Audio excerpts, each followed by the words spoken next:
міндетті түрде хабарласамыз. Қазір қол көтеріп отырған кейіпкер Айгерімге берейік. Не айтады? Еркін айтып отырсыз ғой, махаббатқа 3-4 сағатта жеткілікті деп. Шынында да шын махаббатқа тіпті бір көз қараста жеткілікті. Ол ойыңызбен мен келісемін.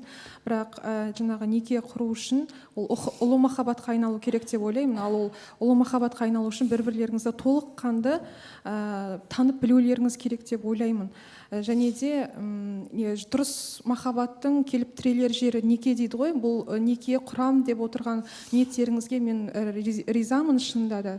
Сіздерге бақыт тілеймін. Бірақ сіз біліңіз, бұл Гүлнар кәдімгі кез келген жаңағы қыз емес.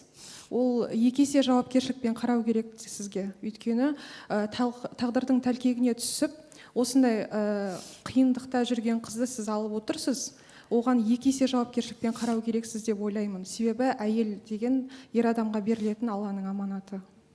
Дұрыс айтасың, қосыламын. Рахмет. Маған не тілесеңіз, мен де сіз оны тілеймін. Бүгінгі мерекеңіз ғой. Сонымен кеше ғана шумақ айтып жіберейін. Айгерім, бүгінгі мына мейрамың құтты болсын, денсаулығың әрқашан мықты болсын. Ата-ананың сүйікті балдарының жақсы анасы бол, алдыңда сені талай көптеген ұзақ жол. Сол жолдардан ешқашан да сүрінбе, жылама Айгерім, әрқашан да күлімде.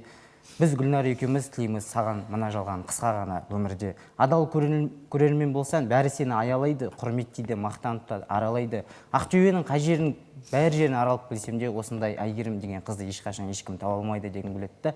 Өлең сөздің патшасы, сөз сарасы, қиыннан қиыстырар Ақтөбенің мына Гүлнардың жігітте еркін деген бір баласы. Егерде мына сөзі мұнаса, өтінем навсегда бақытты болып қалшы деген білет. Сол үшін шын жүректен қабылдап қойдым. Бірақ айтуым дұрыс. Адам айтады ғой, енді мен мысалы қадам бастым, бірінші басқан енді қателік болады. 1970 және 1980 жылдар